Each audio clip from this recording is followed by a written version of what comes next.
All right, now we're recording. So, by the way, we're just picking up here on the September 20th edition of the Business of Ag Success Group. More people should be pouring in.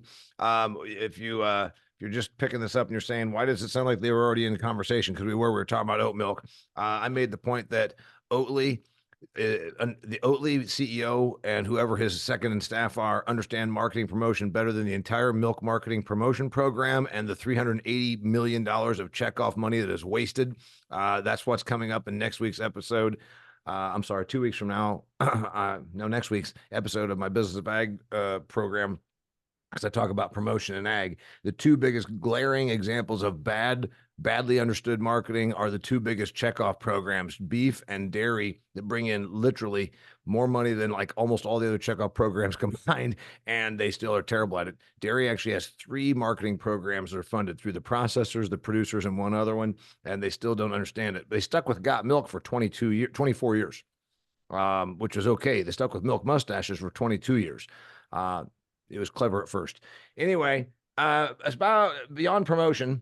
Riz has got a bigger topic here that we have been covering again and again and again. We can promote all we want. The one thing we can't do is we can't continue to promote. We can't promote enough to make up for overproduction. Todd's going to cover that, and he's going to talk about China. He just got home 2 days ago from China.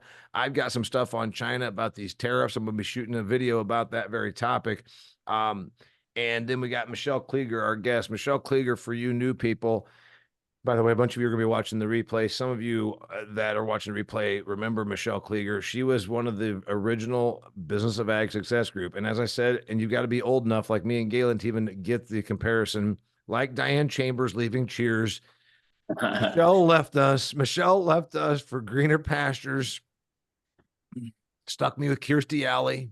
Which, by the way, I had to look it up to make sure I was spelling it right. Todd, when I compared you to Kirstie Alley, she's dead. I feel almost bad making cracks about being stuck with Kirstie Alley. She's dead.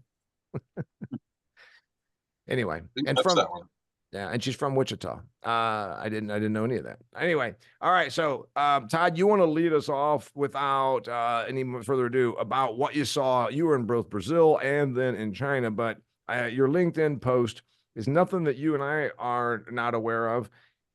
We've been saying forever, listen, we can't rely on China forever. I've been saying that. And I started telling my ag crowds, China's going to go away. China does not want to be our customer. They want to be our replacement, both economically and militarily. They want to be the number one economy in the world, et cetera, et cetera. They're setting up third world countries to be their supply source. That was the whole Belt and Road Initiative, which was begun in 2013. I started telling my ag crowds a decade ago, China goes away. New compelling evidence, they not only go away because they don't want to be our customer and because of diplomatic and or military aggression, whatever you want to call it, between our countries, they're going to go away because you went to a shopping mall on a Saturday evening and the place you could have had no customers. You said the entire talk when you're on the street in China is, wow, things are drying up fast. And the other one that I thought was very telling about your post on LinkedIn, the lack of foreigners in China. When you see, and you and I talked about it 6 months ago, the capital inflows in Q1, it was like 20% of what it had been 2 years prior, if I'm not mistaken, or maybe 4 years, maybe pre-pandemic to today. The companies that were deploying new capital into China had dropped by 80+%. You and I both talked about that as a absolute bellwether. It's a, whatever you'll call it, canary in a coal mine. When money stops flowing in, things are going to start to be a problem. So anyway, you can take it from there on the China situation. Yeah, I think it's actually worse probably than what it seems with the foreign direct investment. It looks like they were counting some Chinese money that was repatriated with the foreign direct investment. So basically, Chinese company sets up a business in Brazil, they bring some of their profits home, and it seems like that was getting counted as foreign direct investment before, and maybe even still now. And so some of the analysis that was done showed that foreign direct investment may be down like 95 to 97% from 2019, so pre-pandemic. So, I mean, it's just completely disappeared in terms of new money coming into China. So that's obviously a problem. It was just obvious it's become more and more obvious. I mean, I noticed it on my first trip back, which was 4 or 5 trips ago. My first trip back after the pandemic, it was pretty obvious that there was something had changed. So for some of you folks that had been to China before the pandemic, I mean, I would love to take Michelle back. And I mean, it's just everywhere we went. I was traveling this time with a colleague of mine who was making his first trip to China. And I'm sure he got sick of me saying everywhere we went, I was like, I can't believe there's nobody here. I can't believe there's no foreigners. So these areas where you would go before and it would be like 50-50 foreigners and local Chinese. I mean, there's just no foreigners. It's just a handful here and there. Restaurants that cater to Western tourists and business people have either switched their menus up to cater more towards the Chinese crowd, or they've closed up. So, and it's really across the board. I mean, you see it in Shanghai, see it in Beijing. We were in, you know, it's one of the benefits of our business. We get to see kind of the whole gamut. We go to rural areas, smaller towns, and you know, medium-sized towns, and obviously big cities. And it's just across the board, just obvious. You just go out, you know, look around, shuttered storefronts, nobody in shopping malls, and there's still very much a mall culture. It's not just this kind of shift away from you know, online shopping and all that kind of stuff. That's definitely kind of played a role, but you know, it's still very common to have the nicer restaurants in malls, and so you know, even with that switch, we would not expect to see this sort of downturn. The Chinese people have a well-deserved reputation for retreating into their shells when things look bad.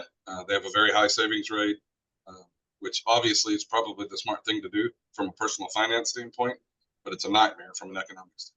So the government, the local government, is really freaking out because most of and we don't have time to go into all the details. If somebody's really interested in understanding kind of some of the underlying mechanics, reach out to me, because it's taken me a while to figure out how these things work, and to really understand how it's unraveling, you need to understand how it works. But the short version of a really long story is that the national government doesn't share very much of the tax revenue with the local and provincial governments, and so they kept asking them to do more and more, and then we're giving them, you know, not funding the projects, and so they struck a deal many years ago that the local governments could basically sell land.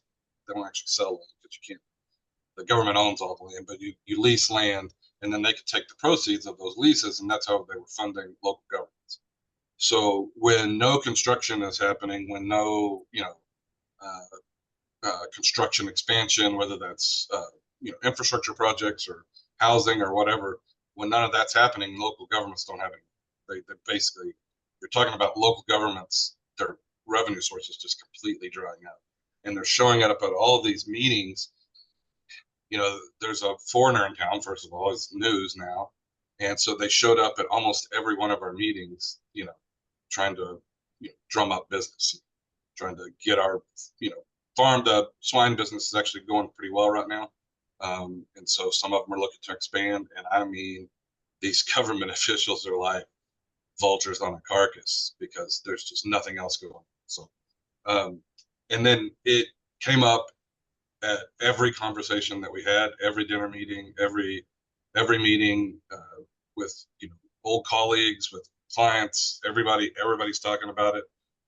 So everybody's super concerned. So however bad you think it is in China, it's probably actually worse. The only thing that's really going well, few of the tech companies are doing fairly well.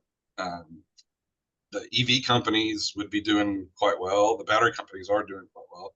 The EV companies are running into these tariffs in these international markets. So, it just doesn't seem like there's any real answers here.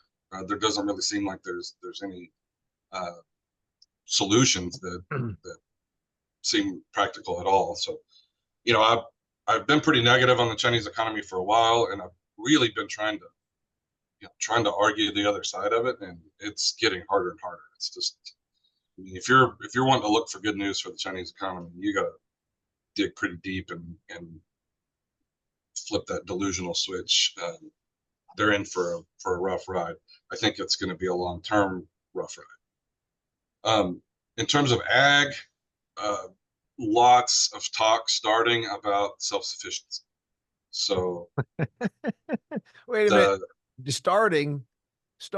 well, well, that sort of slowed down, for a while. It really Okay. slowed down. They just, I mean, when it's not that they weren't trying to move in that direction, they just weren't talking about it much. Okay. Now they are talking about it in pretty much every commodity. So I had dinner with a ag minister and his deputy in Guangzhou province, and I asked him if there was any commodities that he felt like they didn't have a chance of achieving self-sufficiency in the next 10 years, and he said soybeans was the only one that he said he thought they didn't have a chance. Everything else he thought they could do. So really, my message has been and continues to be, if you're depending on Chinese exports, you need to be coming up with a plan B, because I just don't think it's going to happen. And I think it could happen a lot faster than we think. We did a model on pork, just to give you an example. We did a model on pork, and we gave it a range of 2028 to 2034 for them to achieve self-sufficiency in pork.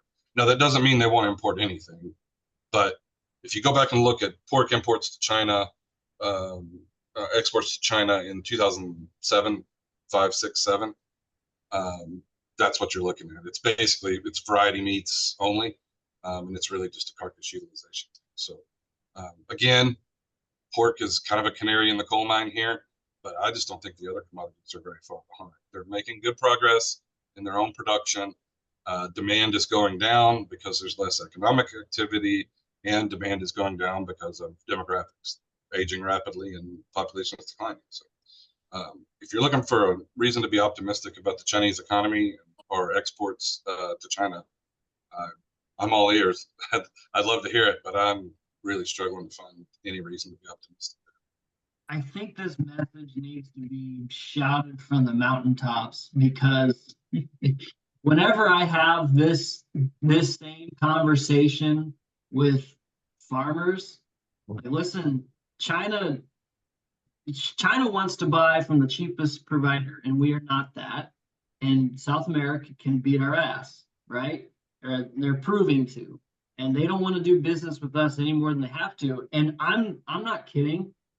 The look on people's faces that I get back is just like blank stare, like, oh, China's never gonna go away. It's just how this is how it is, and this is how it works. Like, it's impossible for China to go away. It's like, no, it's really not. And that's the scariest thing to me. I was talking to somebody yesterday, and it's like, it's just a blank stare of total disbelief. Alec, it's one of those things about entrenchment, and then also it's the same thing.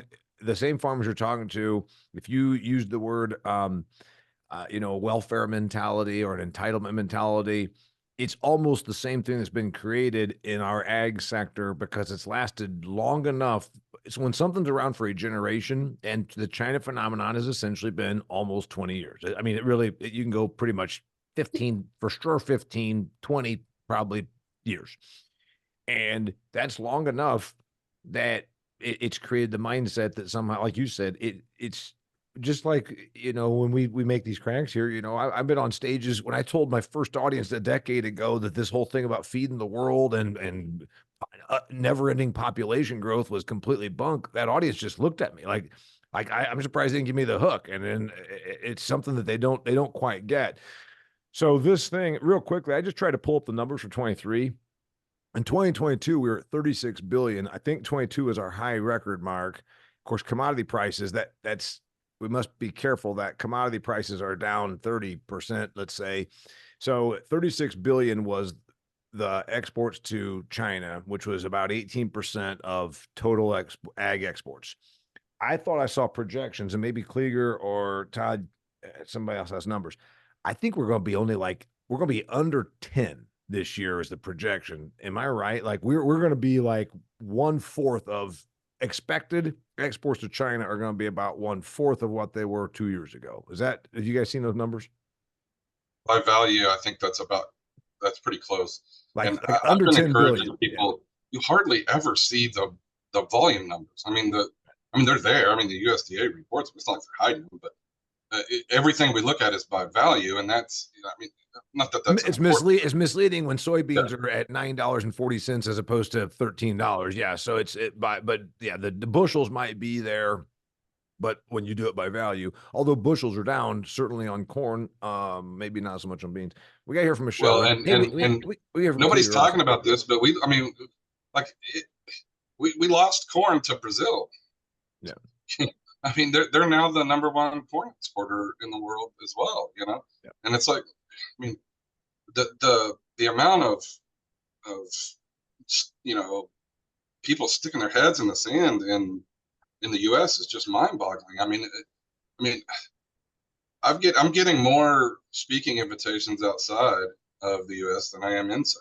I've been to Brazil twice in the last 3 months. I'm going to Canada twice in the same month next.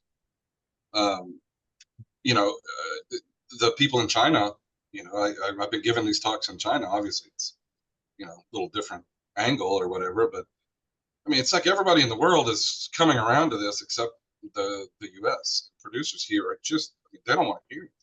No. And I had an hour and a half phone call with a guy from the National Pork Board the other day, and I'm like, you know, I feel like I'm having to, like, you know, like Damian, I was giving him a hard time for like having to qualify. I'm pro ag. I'm not saying, you know, and I'm like, I'm pro pork. I mean, obviously I've been in this industry 25 years, you know, but you guys are, I mean, he spent the first 20 minutes when we were talking about how they were going to market to 20 to 34-year-olds. And I'm like, there's not many of them and they don't have any damn money, dude. Mm-hmm. You know? And like, you guys gotta, you know, and it's not that you shouldn't put any effort into those. I mean, obviously, you know, if we don't have, you know, the young people at all, that's a problem. But I mean, just completely missing the boat. And these are not complicated things. If you're willing to look at it and take a step back and open your mind a little bit, it's obvious. This is not, it's straightforward. Well, what I'm out there doing is basically math. I want to do a historical comparison a little bit, but we asked our lovely Michelle Klieger to be on here. By the way, she's East Coast. I'm in California right now. She's East Coast now, Cali. She's bi-coastal. Anyway, we haven't heard from her for a long time. What do you got on China? Well, I have 2 questions for Todd. The first is overall, when you were there, how much of it is politics of the weaker economy? So not being friendly to foreign investments and companies not wanting to be there, and on those fancy restaurants, anti-corruption of just not like just so much more central power versus economics. And then my other big question is how much soybean meal will the China purchase if biodiesel and soybean crush increases significantly in the United States? Is that really a market or not? Because I've heard both sides and people are very have really strong opinions about how much of US soybean meal China would buy if we crush as many beans as we're thinking about.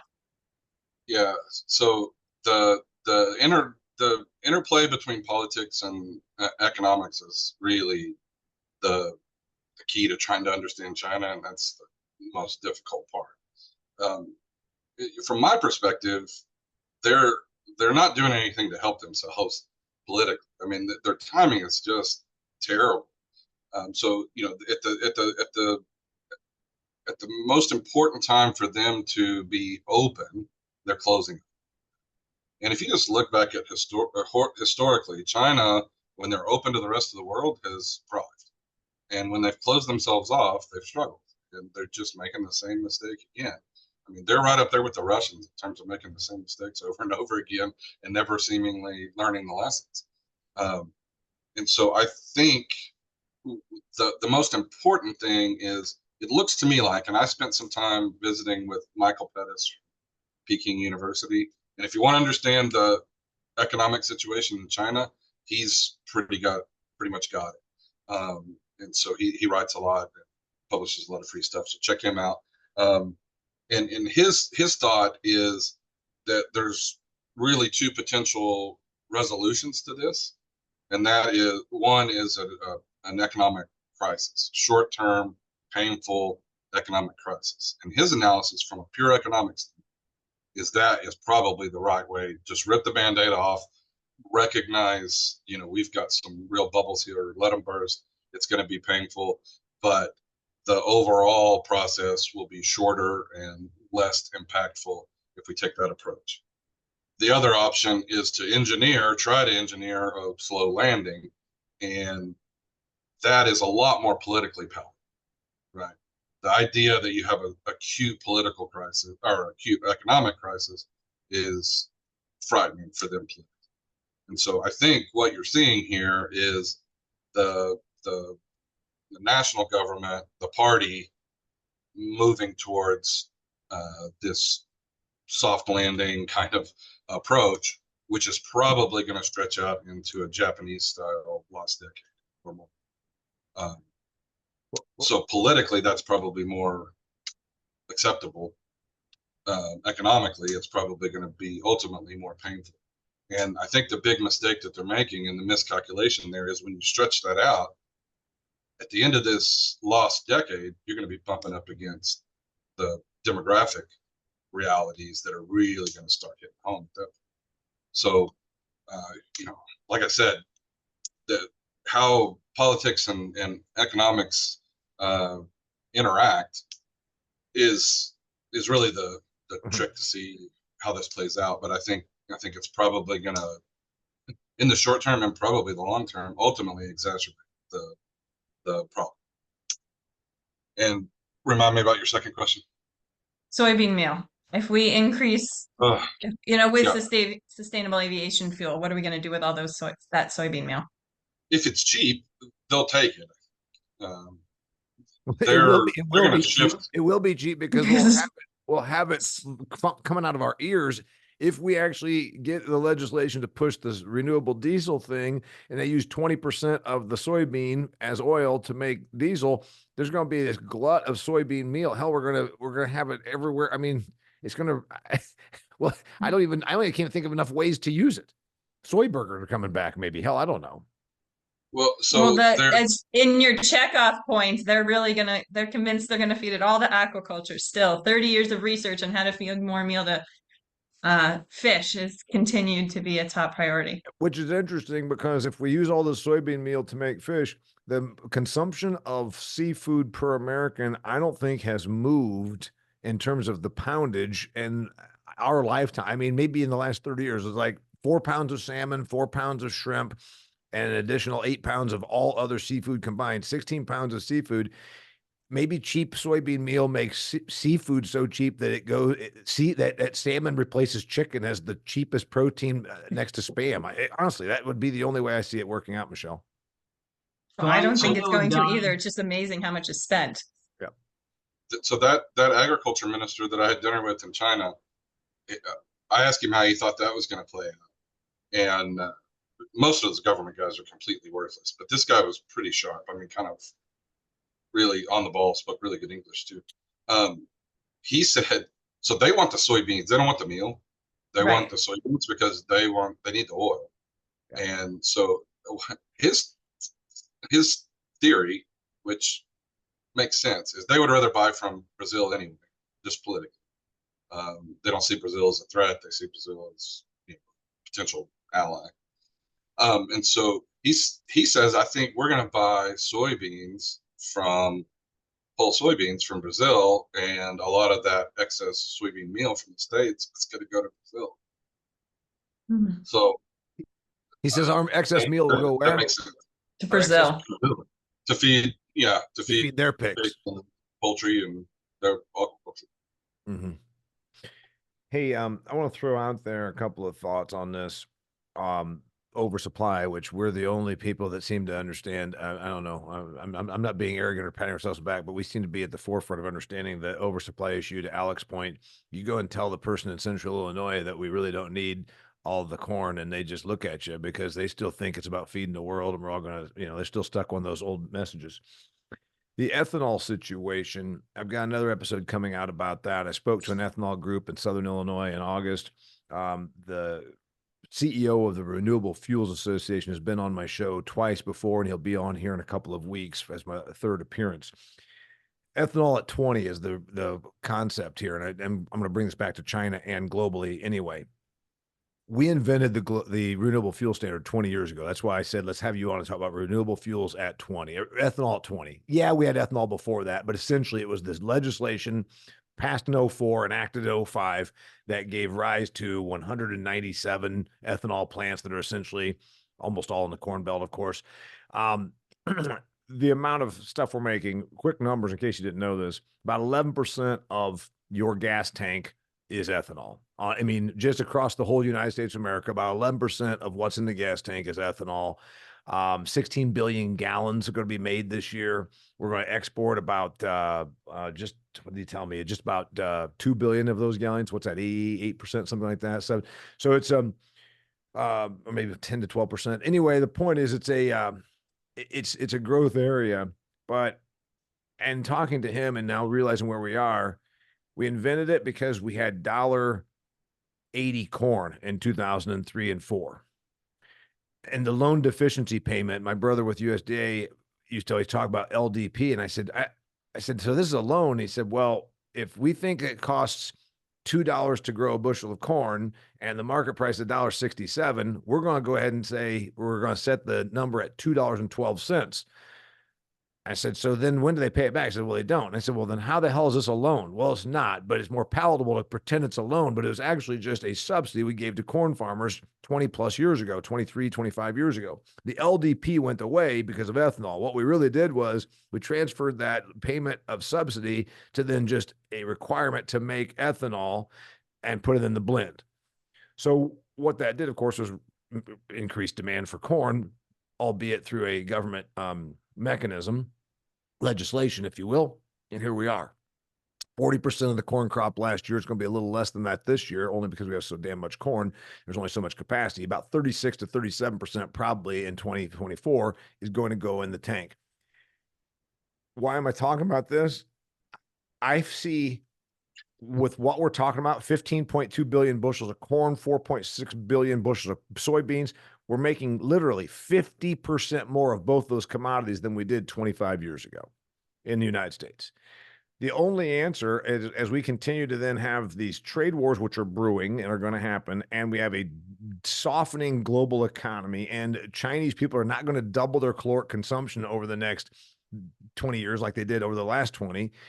The only answer is that they're going to, these useless marketing trade groups, these checkout programs better get their shit together and go and just start buying whatever prostitutes they need to in Washington and saying, give us more renewable fuel legislation. That's the only answer. In other words, increase the blend from 11% in the gas tank that's ethanol, make it 25%, or whatever that number should be. I don't see any other answer.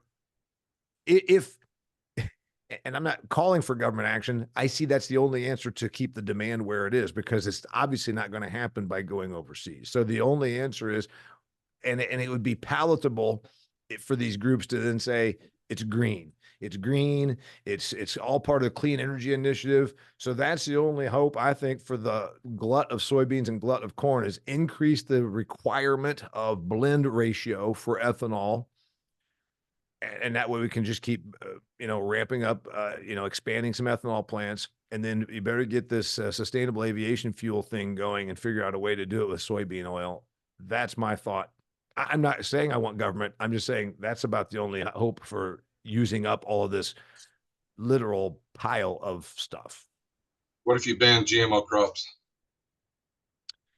There's not, talk to like Galen right here. Our man Kelly Garrett in Iowa hasn't planted triple stack corn for like 5 years. He says that stuff was great at first. I don't think it's worth the cost premium. I get as big or bigger of yields. I just have to change up my input strategy. So he can't, and ask Galen, he'll be the expert. But Galen, am I right? Kelly tells me there is no premium bushel yield associated with GMO. It was just a matter of it made it easier on you from some of the traits for pesticide management. You're muted. You're muted. Yeah, they haven't proven any additional yields, but it's more or less cost savings from a management standpoint. So that's been the big allure there, is plant all the traits, you scout less, you got more types of chemicals you can use and those sorts of things. You could require organic. You could do the European Union thing. You could require organic, and then certain things are allowed and certain things are not allowed. I don't see that happening. I wonder if that's where this is going. Is you from a supply side standpoint, you just require regenerative practices, or effectively require it. If you're going to have access to the crop insurance, you got to do cover crops. That stuff's going to come. I'm convinced of that, but I'm not sure that does anything to decrease yield. Well, if we wanted a market solution, wouldn't the price then drop on corn and beans without those government requirements? And then is it possible, which I understand it's maybe not, or it's a long stretch, but why wouldn't the price drop and farmers switch to growing more wheat and back to the beginning oats, which we've seen acres continue to fall? I mean, we're importing these crops. Yeah. We focus so much on corn and beans, and if that price falls, shouldn't farmers respond to the market and grow something else? Yes. I mean, I would say only if the economics are there, because right now the economics don't support wheat for sure. And the problem I see with wheat and oats, I mean, you can grow those things anywhere. So you can just overdo that market in a New York minute. I mean, you can grow wheat from Georgia to the Peace Valley of Canada. So that market, you get just a little uptick and some optimism, and we go run it with overplanting acres. I just don't know that there's demand for those other crops to support that. I mean, if you're looking for, more crop diversity and you're trying to get away from monocropping or whatever, I mean, yeah, that's fine. But at the end of the day, you have to sell the commodity to somebody. Who's going to buy all these oats and wheat? I mean, and if you get into specialty crops, we just import more. I mean, the amount we import is higher and higher each year on, whether it's those or, real specialty crops of fresh produce. But those are all things we used to. So if we have less trade, if we have less people, like those are look, the markets aren't there. The infrastructure isn't there. Damian just said it. The number of ethanol plants we've put up in the Midwest in the last 20 years makes it hard for any other infrastructure to compete. The size of the investment to draw farmers over is really significant and a huge barrier to entry. But at some point, you either are going to have to legislate to use up all these crops or invest somewhere else to diversify agriculture again. Well, and the specialty crops, the problem there is that even if you did do that, they just don't chew up very many acres. You just ban imports of fruits and vegetables. I mean, it just and start you're going to switch over a bunch of broadacre acres in the Midwest to specialty crops. It just doesn't take many acres to replace. Yeah, by the way, we don't have the labor to harvest those acres either. Right. Yeah, Christy's going. I mean, Galen just hit it right there on the head. I mean, the specialty fruits and vegetables market is such a tiny slice of the bigger picture pie in terms of acreage. Maybe there's some different swings there to tease out in terms of revenue, but the amount of labor that little sliver of the pie requires to do here is just completely unmanageable. We do find ourselves in the fortuitous, arrangement where we've got millions of people coming across an unsecure border. So we do have bodies here, but are they trained and able to do anything or become part of the productive, part of society that we need? And also it doesn't match with the timing that we would need this type of movement either. Also, people are relatively unaware that fruits and vegetables is how they are to survive.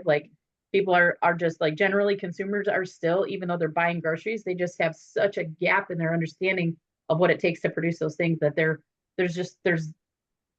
every single commodity group, every single marketing checkoff committee has all tried to solve for that problem. And it's an unsolvable problem. It's going to require a totally, it's kind of a scary thought, but it's going to require a complete forced revolution of the way we look at our food systems to make any of those changes. I work a lot in the soil health space and the regenerative space, and our little ag retail has always been a magnet for high efficiency products, ad bushels here, inoculants there, all the cool, weird, hippie stuff, and even some of the mainstream stuff, right? But we still sell mainstream products through there because at the end of the day, farmers are doing the math and what they need to cover their costs.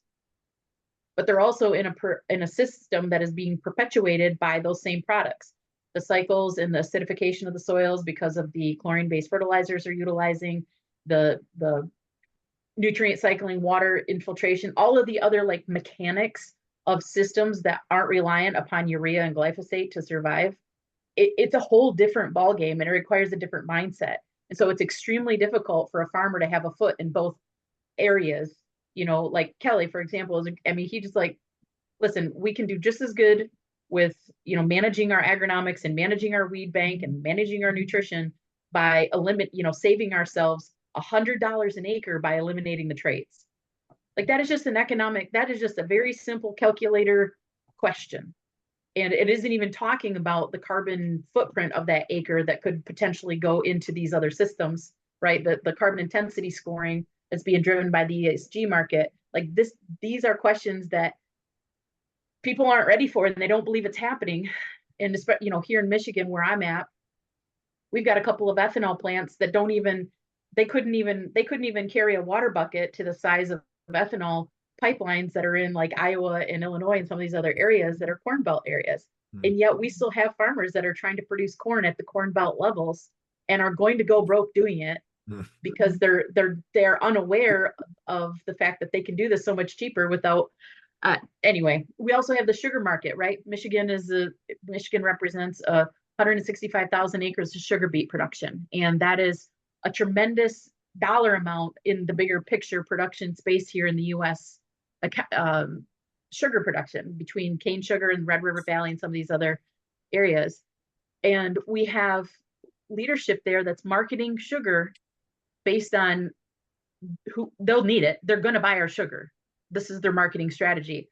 Instead of partnering with a PepsiCo, Frito-Lay, who's already made a commitment to, a carbon intensity score, carbon footprint, and recognizing and educating their growers about scope 3. They're learning about a scope 3 carbon intensity score from me talking to them about their nitrogen plan, not from the company that's representing the marketing of the commodity that they're busting their asses and investing millions to be a sugar beet producer. It is millions of dollars in equipment and millions of dollars of infrastructure that a farmer is required now to be competitive in a sugar production. So there's like questions that have to be answered. If we can talk people off the yield cliff, which is, I don't know how we talk people off the yield cliff without casualties. Somebody's going to there's going to have to be some people over the cliff in order to make this actually make sense in people's heads. By the way, that was Michelle's thing there. She just talked about a market correction. Generally, we haven't seen that at all since the 80s. We have not seen actual allowing agriculture to go through economic tumult in 40 years. Right. So the point is, do we have the fortitude to even allow that? First off, a whole bunch of acres are going to reset. To your point, Michelle, and Galen's point, you say, all right, I without these supports, there's no reason to be growing corn in eastern Colorado. I point this out all the time. Good God, you get 6 inches of rain and all this hail. All right, grow oats. Well, once we realized we only really need about another 1 million acres of oats to satisfy all the oat demand, boom, you got that handled. A bunch of acres are going to probably almost go idle. I mean, in Upper Peninsula of Michigan, why are we trying to grow crops in the Upper Peninsula of Michigan? It should be pine needles.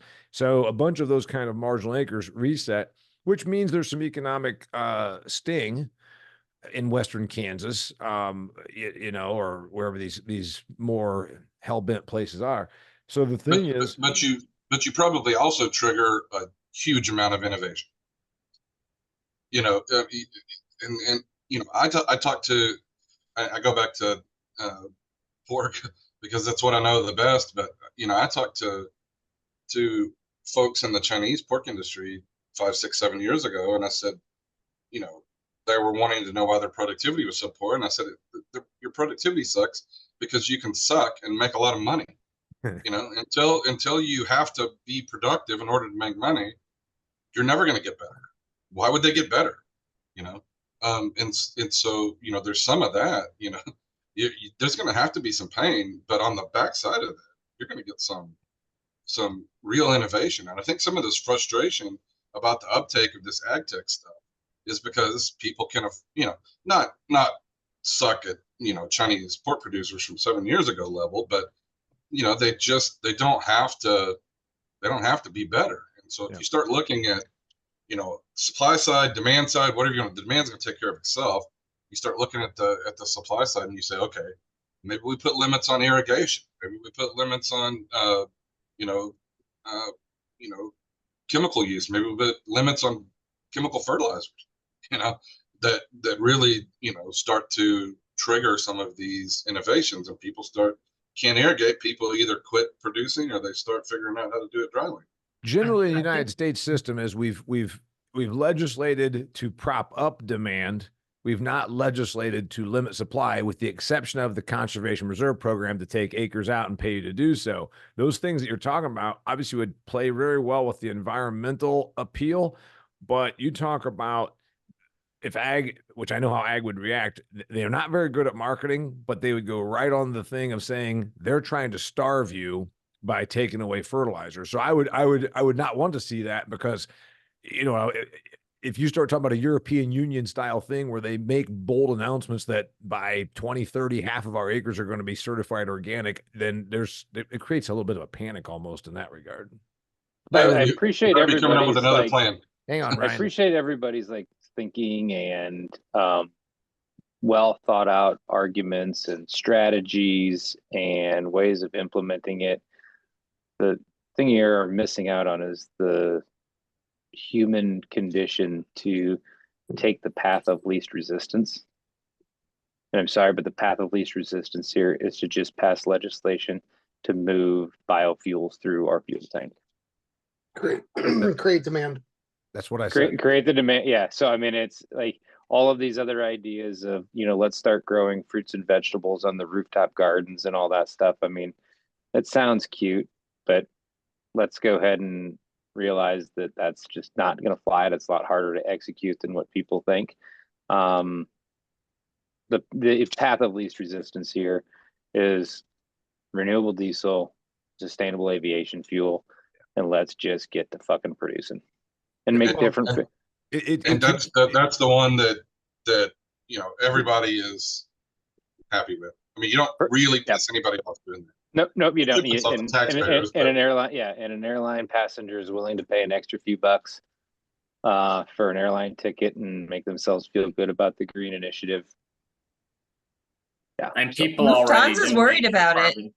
What's that? I mean, in Europe, a Lufthansa ticket's going to go up $44 a flight. Yeah, Well, it's but not I a few fly out bucks. of- It's a few dozen bucks. Right, but I fly out of Minneapolis here, and we have one of the most inflationary airports in the country, and people are still flying. So if it pisses them off that bad, they'll change their behavior. Well, But it hasn't. the consumer doesn't really, I mean, have a big choice on that. And the person that's buying an airline ticket doesn't necessarily say, oh, I'll agree to the $44 more because it's renewable fuel in the tank. I mean, let's face it, there's a long way between Lufthansa's ticket pricing and the customer on that particular reason. Galen was getting ready to say something, but the point is, by the way, I don't know if everybody else went through this. I thought that we had some strange person. Ryan's not wearing a vest and he's got a beard now. And so I had to look a few times to make sure it was still him. Galen, you were getting ready to say something about the renewables, because that's to Ryan's point. That's why I said that's probably what's going to happen. They'll legislate an increased blend meaning require more ethanol per tank to try and keep burning up this corn that we keep growing 183 bushels this year. And it was only 172 or 4 last year. I mean, it's just every year it's more and more and more. Yeah. Uh, Yeah, I think, you know, a lot of passengers go on the app and donate, you know, to cover their carbon footprint when they fly. So maybe passengers are willing to pay that. But I grew a circle of camelina this last year just to see how that was. And I mean, it's not hard to grow, really. It's just, you know, we don't have a lot of infrastructure for it. So you expend a lot of freight moving it around. I didn't, but the company's in Minnesota and I'm in Oklahoma. So that tells you how much it moves around. And I don't think all the jets are landing in, or I'm sorry, it's in Montana is where it ends up. But the jets aren't landing in Montana to fill up with fuel. So then you still got to move it again, you know? So I mean, I agree that the renewable fuels is probably how we have to go, but I think it's kind of like a lot of other things. I don't know that it really saves any carbon emissions in the end. No, you mean your camelina from the panhandle of Oklahoma getting trucked up to Montana to get processed to the put into a tank and get trucked over to somewhere where it can actually get put into a combustible engine. It's right. ridiculous. It is, but that's the world we live in right now. We're so, I mean, it makes no one can calculate indirect carbon. I think that's where renewable fuels, the general public can only think in terms of direct carbon emission or it's green and renewable. No one calculates the indirect carbon with putting up a wind tower or putting in a solar farm. You know, they can only think about that. Hey, my car doesn't put anything out the exhaust, and they think that's all there is to it. Well, that's exactly what I was talking about in China with all these EVs. I'm like, people, these are coal-fired cars. Yeah. Like, I mean, they're not. Yeah, they're building them left and right. Yeah. You know, and 60%, I mean, they invested $16 billion in new coal mining in China. And Yeah. oh yeah, we're only building these brand new coal-fired power plants at a pace of 1 every 2 weeks. They're just there for backup, just in case. Yeah, We are. So there's the Michelle, new where are US you at to in China California right now? export is coal. Where are you at in California right now, Michelle? Central Valley. Okay, so I was in San Diego here, summer vacation here a month and a half ago, and thought I'd see more battery powered cars. I mean, looking out over the bay there in San Diego, watching a aircraft carrier come in. It's like one of the most patriotic things you can do. And so if you haven't done it, just go do it and then just yell USA, USA. But then you just see that, then you just see that brown haze that goes over there. And I'm not gonna lie, I was like, I'd like to see more EVs out here so that this skyline can be clear. You know, and so when you're talking, and Damian, I think you've even coined the term offshoring environmentalism.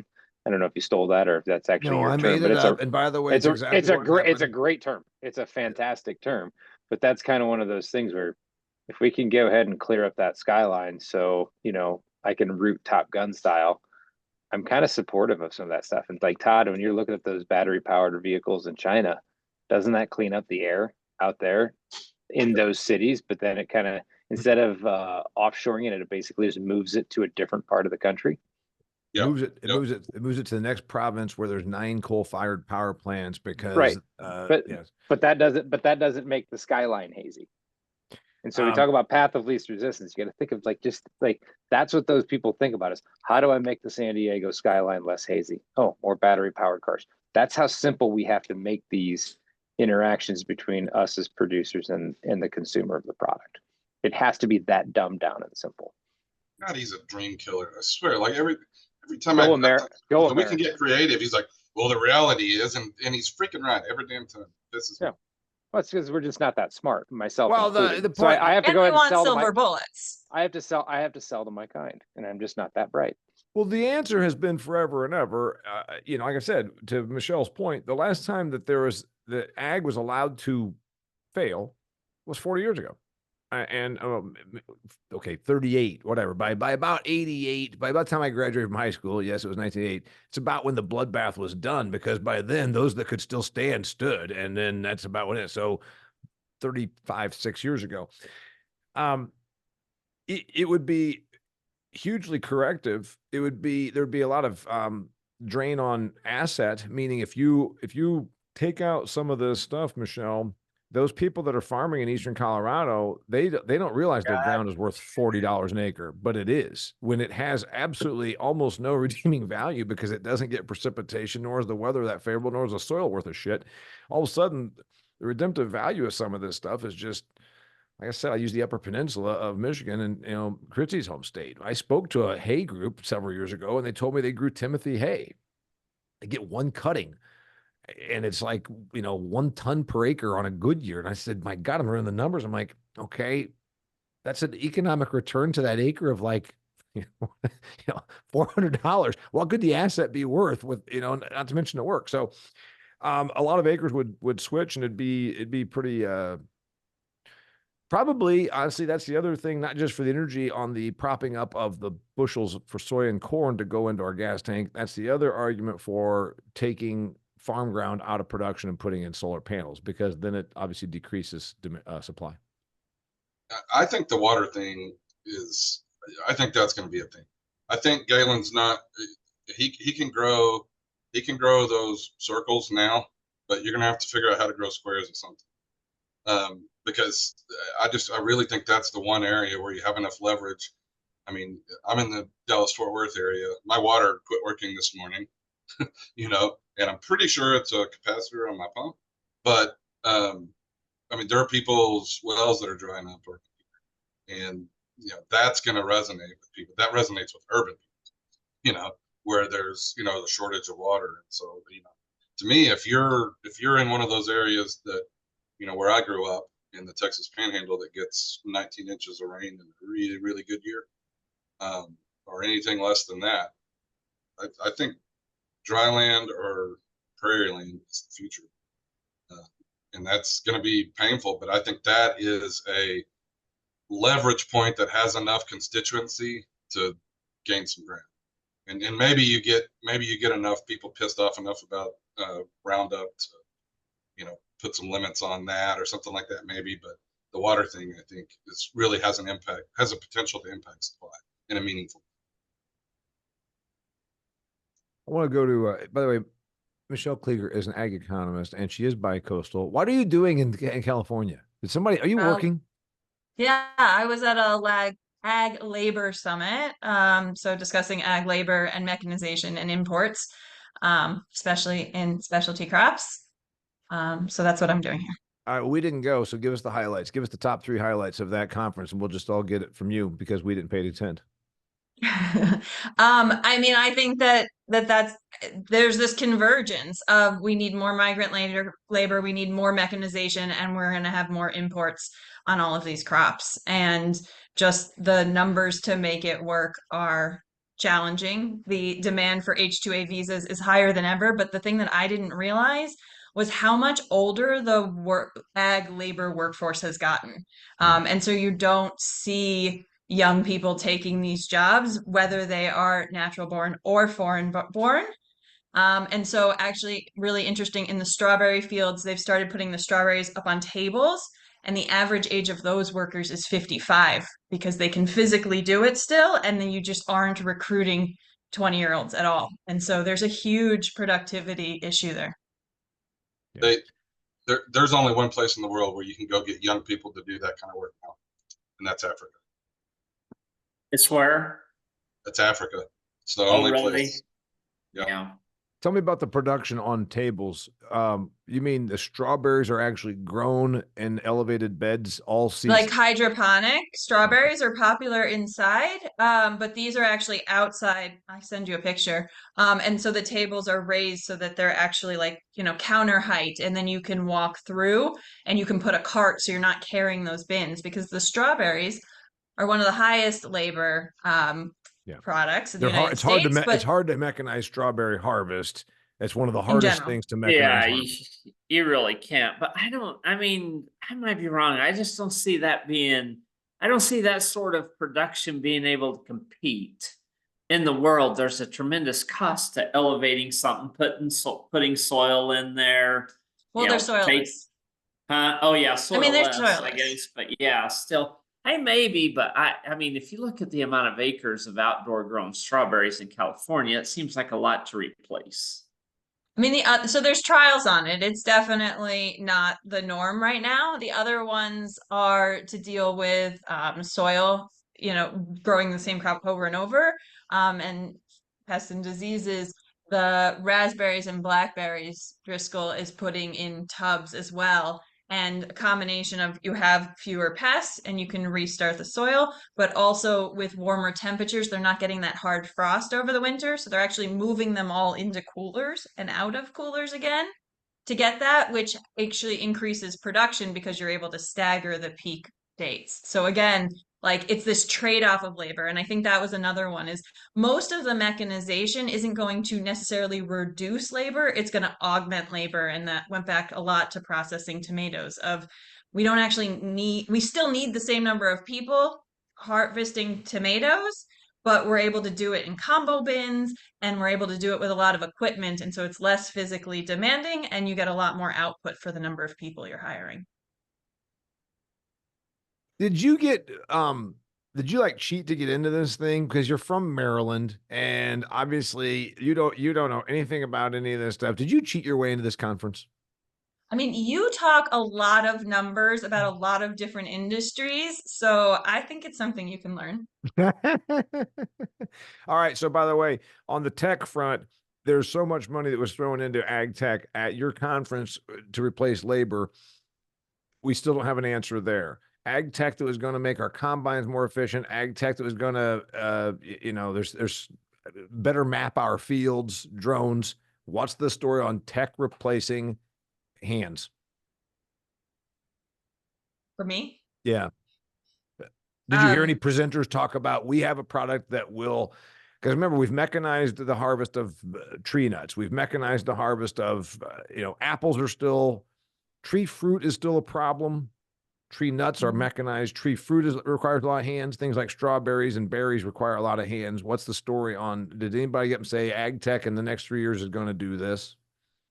Money? No, I mean, I think that, I mean, it's sort of not that big of, it's not necessarily a big pressure point. I mean, to everybody's point of the path of least resistance, right now it's easier to fight for, more visas or getting rid of the AWARC, the, adverse rate wage, and reducing the cost of labor, that we still know how to do it mechanized and we can still do a lot of this stuff profitably. That I think is the major push right now. There's definitely money into robotics, and I did get to visit a startup that's building bases that they're sending to farms and robotics competitions to let people figure out how they want to do it. Again, it would augment labor. There'd still be a lot of people, but it would streamline things. But I just don't think that the pain is there yet enough to really invest. That if you spend the money, the example for raisins came up. You can spend the money, fully mechanized raisins. You would reduce your cost, but you're still way above the market rate of turkey that we're just going to import from Turkey, even though they're not as high quality as US raisins. So the economics isn't there to invest in mechanization, even if the products are there. And are we still competitive? Presumably we are. Last time I was in Fresno, well, one of the times I was in Fresno, they were still laying out grapes to make raisins by the acre. So that's still happening. I mean, almost all of the grapes now are wine. Table grapes are down and raisins are not really, it doesn't make sense at all. It's all, so you're seeing, even within industries, you're seeing that concentration towards one specific part that is higher value or able to fit in the system. It's a really interesting thing. I don't think I've had a raisin. I don't think I've consumed a raisin since sometime in the 90s. Anybody else? Trail mix. Todd, you don't seem like a trail mix kind of guy. Ryan seems like a trail mix kind of a guy. You do not seem like a trail mix kind of a guy. All the time or just when you're traveling? Trail mix is like a good flight snack. Yep. It's a survival food in China. Jesus Christ, trail mix on an airplane. You know what? If I sit next to somebody that's eating trail mix and then they order, you ever notice what people do on airplanes? They order shit that you know they don't drink at home. I'll have a tomato juice. I'm like, son of a bitch, you don't drink tomato juice at home. I know you do not drink tomato juice at home. You're just doing that so I have to smell it on the airplane, which I don't mind the smell. Same with You ginger know why ale. they do that, right? Those are flavors that are overpowering on the ground, but your senses are dulled at elevation. Ah, so you get a kick still on Milder something. flavor. Heightened sense. Okay. Ginger ale, same thing. I want to share something with you guys about where all this goes also. I'm going to be doing a commentary video about this next couple of days. This is an article from last week's Wall Street, and it's got the CEO of Ford on here, and the headline says, "What scared Ford's CEO in China?" So we have tariffs that are going to start 1 week from today, 100% tariffs on Chinese-made electric vehicles. I think 50% on Chinese-made solar panels, 25% on some other thing. The point is, everything that's supposed to be green about the green energy revolution, et cetera, et cetera. And when I heard this was going to happen a couple of months ago, I said, oh, yes, electric cars and solar is all so green. Oh, wait, unless it's coming from China, then so if climate crisis is an existential crisis going to kill us all, we should want electric vehicles no matter where they come from. We should want solar panels no matter where they come from, because we're clearly going to die in the next 9 years, according to Alexandria Ocasio-Cortez, from climate crisis. Oh, but wait, it's not enough of an existential crisis that we don't want to still prop up American companies that make this stuff. If you think for 1 second that Ford, when the headline screams what scared Ford CEO in China, he's quoted here as saying, this is an existential crisis to our company. Ford sees a big threat in China. This entire thing is not about changing the weather. This entire thing is about propping up new industries. And in fact, if we have to tariff the hell out of, look at this. These are the electric vehicles where Todd just was in China. They have such a head start. They're so much further along than the American companies. So this entire tariff thing is really just to prop up the big three here in the United States, and also to throw money at solar companies that are fledgling here. It's the Solyndra all over again. This is your tax dollars, mine. Why does it matter to agriculture? Because clearly what China is going to do, if we already didn't have China having its problems, China's empty shopping malls, China's losing population, China's economics, China's real estate woes. Now imagine China says, we're doubling down on our demand for Brazil, screw the United States. So this whole thing right here is the reason. So we're absolutely going to see even worse outcomes in the next 6 to 12 months. And by the way, this is not about Trump. It's not about who's in office. The point is, this is, I think, clearly all about supporting Ford, GM, Stellantis, and whatever the solar panel companies are. So I went to the Huawei showroom in Shanghai the other day, and I posted on LinkedIn. You can search on it, or I'll send them to you. So I went in there to see the phones and the tablets. They're exactly like iPhones, right? There's no innovation there at all. And then I went to the back of the showroom where they have the cars, and those are some damn nice cars. I mean, I don't know about how long they're going to last. I don't know anything. I didn't get to drive any, obviously, but the fit and finish, they are clearly competing with Tesla. And in China, they're way cheaper. They're a third of what a Tesla is in China. Well, Now they can't sell them for that here, but I mean, those are nice cars. If they were able to ship over here with zero tariffs, they would sell a shitload. The starting price of the Seagull, the cheapest EV from Chinese automaker BYD. BYD is the big player, is my understanding. They are huge, bigger than Tesla, et cetera. $10,000 is the car. They show a bunch of Chinese people in one of the minivans right here. That's from Li Auto. It's futuristic, electric powered. It's got screens, it's got all that. They never once said there was a quality issue. So the point is, we can't compete. And because the big three have such a political sway, that's why this legislation is going through. Plus, the whole propping up the solar thing is going to appease all of the greenies that vote. This is all a political play, but obviously, where can China retaliate? So if we thought that we already have an overglut of stuff right now, wait until 6 months from now when they do truly stop buying the United States stuff. And we're already, to Alec Bean's point, we're a competitive player on corn. It's my understanding that our soybeans are a little bit uncompetitive on the global market. Ryan to be our expert on that. I'm not a markets guy. But the point is, we might go from $36 billion 2 years ago of agricultural exports to China to like 5. I could see that happening. They will, Yeah, I they think will, that's- they will absolutely That's oppose definitely it. possible. Todd, was it you that mentioned, or I guess it's Damian, the picture of the Chinese family in the electric van, but they don't have enough electricity to charge EVs, do they? Those cars are worthless sitting in China, I would think. So that's something are- that my brother says is, so my brother's a power plant engineer, so he might know something about this, maybe more so than, your great aunt who reads Facebook. The reality, the people that are barking about the infrastructure not being there on the electrical grid, some of it's real, but a lot of it's kind of bullshit, because it's not like you're just constantly charging that EV going from empty tank to full tank all the time. He'd be like, that's the equivalent of you having to tow a gas station with you down the highway. So like, we got to kind of be careful about what people think the electrical grid can actually handle versus what it prospectively can. I think you might be right about China's electrical grid system, Yeah, but that's where make sure I'm that thinking about it. make sure that narrative doesn't carry over into the US, because people don't know shit. So Well, Todd, we would what do have you in the think? US, Ben, we would have to double if we went completely EV tomorrow. Snap your fingers, we're completely EV. We would have to essentially double our electricity production. China would not do that. if we were Their to snap our driving fingers and is stop, short haul.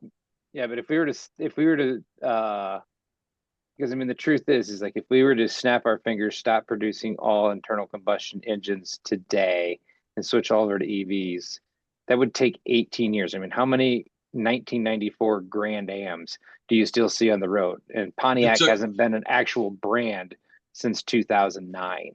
So like it takes so much 4 years longer. in China. I mean, it is mind-boggling how fast they have. The EV thing is 4 years. Yes, in China? it is crazy. So what happened to all the old cars? What happened to what happened to all the old cars? I mean, I really don't know. Nobody seems to know. The taxis disappeared. So they had these Volkswagen taxis everywhere. Michelle rode in them when she was in China. They're Volkswagen taxis, and they were natural gas. They had a gas tank a gas canister in the trunk, which is really convenient when you show up at the airport with luggage and they're like, oh, half my trunk is full of natural or you gas. get rear-ended by a bus. Yeah, exactly. But they were everywhere. They were in every town, and now they're gone. They're just gone. They're all the taxis are electric. There must have every new car is electric, and the thing is, it does not put that much pressure on the electrical grid. So my sister asked an electric car. She has a BYD electric car. It's not so bad. It's sort of cheapy, but it works for her. She's never charged it at a public charger. She doesn't drive like that. She doesn't get in the car and drive from Nanning to people don't. She takes the train when she does. She drives back and forth to work. Don't drive as much as they think they do. Like it's no, everybody. Here we do. Yeah, but everybody's convinced that they're driving between Dallas and Houston every day, as opposed to home to Walmart. Yeah, right. Yeah, but we travel by car for over distances too. They don't do that. I mean, I go home not as much as people think, though. Yeah, well, I'm going to go to a football game tomorrow, and I'm going to drive 5.5 hours.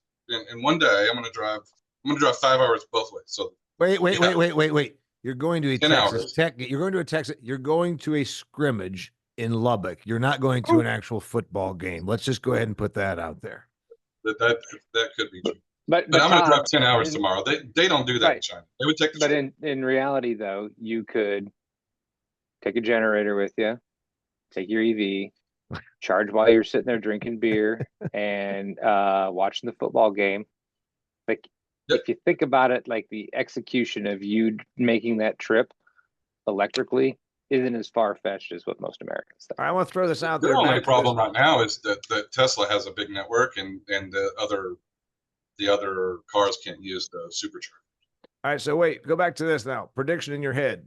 What does this do 1 week from today, this goes into effect. I just was listening. Apparently, record amounts of cargo is in the Long Beach and Los Angeles port, like because these companies are trying to get as much stuff here under the wire before the tariffs go into effect. Is the same thing happening? Because we've heard that China is more than flush, glutted with storage of grain. Are they going to say, yeah, we'll go ahead and do this? Because once you tariff us, we're going to go ahead and make a big statement that the whole globe hears, screw the United States, tariffs on soybeans and corn, et cetera, and Canada. Right. Well, they did it on canola already. They've sicked the dogs on Canada on canola, and they'll sick the dogs on us on corn for sure, because they don't need it, and probably on soy because they got that from Brazil. I think a big, huge global statement will be made 1 week from now by China. Am I right? It'll rattle the markets a little bit. It definitely could happen. So I got a call yesterday from contact in Brazil, and they have Chinese buyers calling and asking if they can buy the production from entire plants in Brazil.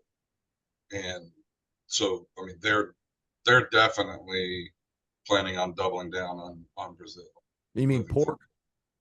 So they can No, make I mean soybeans. Okay, could they also, because my reading says that caloric consumption is already dropping because, like you said, the Chinese are well known for when it looks like things are a little bit skinny, they just cut back on all spending, including dietary. Most Americans don't do that. So if that's the case, are we talking about where China literally can then make big statements to rattle the markets and then create political scares over here, when the reality is that they were going to cut back on buying pork anyhow because they don't demand it. They don't. I think that there's going to be big, huge saber rattling, but it was already going to happen anyhow. They're already cutting back. Could they make a statement and say we're not going to buy any U.S. pork? They could. They have could. high stocks. They could definitely delay. Yeah, because they have high stocks of pork too. Nobody knows how everything. much, but they got a bunch. They have really stocked up in the last couple of years to have high stocks of almost everything, much higher than in the past. So they definitely have the landing strip to be able to push things out.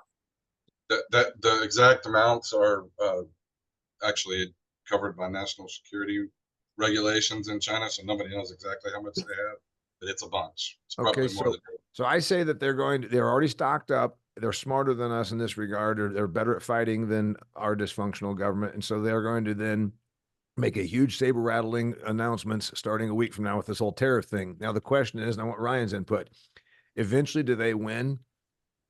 I just bought a pickleball paddle because I'm trying to pick up pickleball. And of course it was made in China. And it dawned on me, every damn thing you go to buy at Walmart, of course, is made in China. You never would have seen that 25 years ago. Are we going to have Chinese electric cars in the United States 1 or 2 years from now? Do they win? I don't think so. Not on the EV front.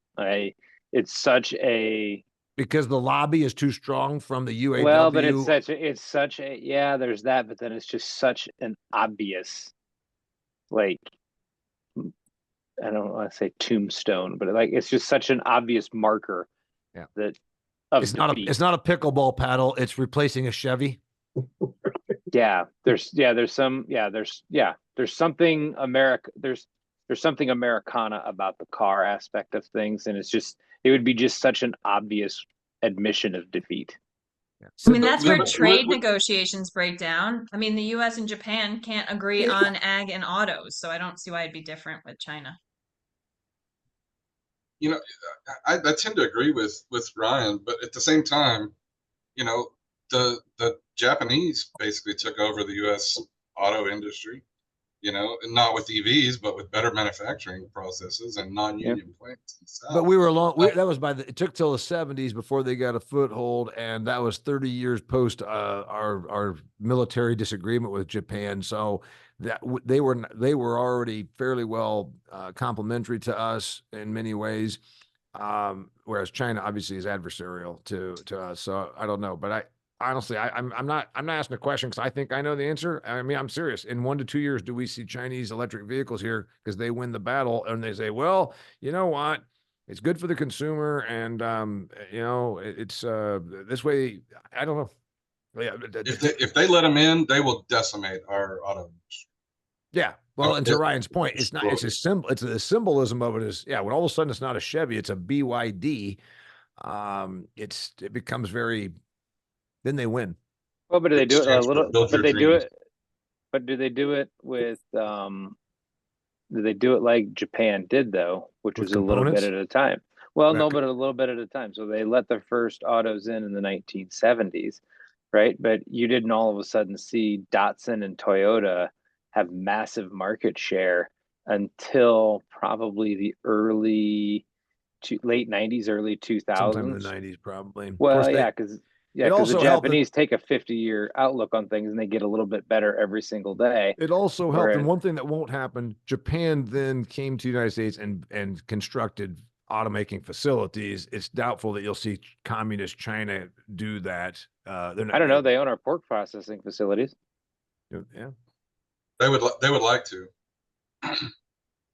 I'm going Monday to a Chinese company just bought a an old genetic company, and they're looking to get money out of the country. I'm convinced this guy, by the way, and I wouldn't tell him this, but I'm convinced that my client is trying to get money out of the country. That's the main motivation. And they are desperate. These rich people are desperate to get money out of the country. The super rich people have money out of the country. Yeah. That's not a problem, but there is a lot of, not billionaires, but a lot of the guys that my clients that, you know, are worth 20, $30 million. And they know that it could go away in a heartbeat if they end up subject to one of these corruption investigations, and they are desperate to get this money out. Well, but Todd, you say like in a heartbeat, like you are exactly right, because isn't all of their money like electronically connected to them? And so if they just decide, because you've said that before, where they have, is it WeChat over there or WeFunds or what's where there will be people that it's just all of a sudden gone and the government has confiscated literally everything they own in an actual heartbeat. And that's a lot harder to do in the US than it is in China. It is. And everybody, all these stupid tourists, oh, it's so convenient. You don't have to take your wallet. You know, all you have to have is your phone. And I'm like, you freaking idiots. Yeah. Like, this is not about convenience, you know. It is a great story about how people will give their privacy away for convenience. They gave away all their privacy and their autonomy, because if you are a bad little boy or girl, China then makes it so you don't have access to your own money, which is what digital currency is all about. My colleague said, this is his first trip to China. He spent 10 days there. He said, I did not see one piece of currency. Wow. Ever. Nobody. Like, if you try to pay with cash, people look at you like you're from like a time traveler or whatever. I mean, there is no cash. We ain't that far from it here. I tried to leave a tip in Chicago. Ty, you were there. I tried to leave a tip in Chicago for the person that checked my bags. And so we don't have any cash here. So then I went to the restaurant next door, had breakfast, tried to pay with cash. She said we don't take cash here either. So I mean, we ain't that far away from being away from all the quiet money. Guys, we're gonna have to I gotta go, guys. Well, hey, Ryan. Oh, yeah. I love the new look. It took me a little bit to understand it, but I like it. Wait till I carve out the Fu Manchu for my muskie fishing trip, then you're gonna see what a real lumberjack. All right. By the way, Walt was on the call driving to Salinas. He's out in your part of the world, Michelle. All right. So last thought here. Speaking of cash, there's still cash accepted in my football gambling group, and tonight's Friday. So I got a question for everybody here. I pulled up. Texas Tech is a 3-point favorite at Lubbock over the ASU Sun Devils. Take the Sun Devils. Galen's Oklahoma Sooners play in Norman. They're supposed to be the 15th best team in the country, but they're a 6.5-point underdog because the Volunteers come into Norman. So which game do you like better, and which side are you taking? I'm probably I'll be at the OU game. Game day's coming to Norman tomorrow. Well, that's going to be big. Pat McAfee will be taking his clothes off and running around with the Conestoga wagon and every other thing. All right, we're going to do this again on October 4th, and I don't have a guest lined up just yet. Michelle Klieger was nice enough to be here. She's awesome. I didn't realize that she had traveled extensively in China with Todd. She always got something fun to share with us. Salinas, Central Valley, China. She's everywhere. Have you missed us? We did. This was really fun. Got it. All right. I'm going to stop the recording. We'll see you on October 5th. And thank you for being here, everybody. See you guys. Thanks all. Thank you.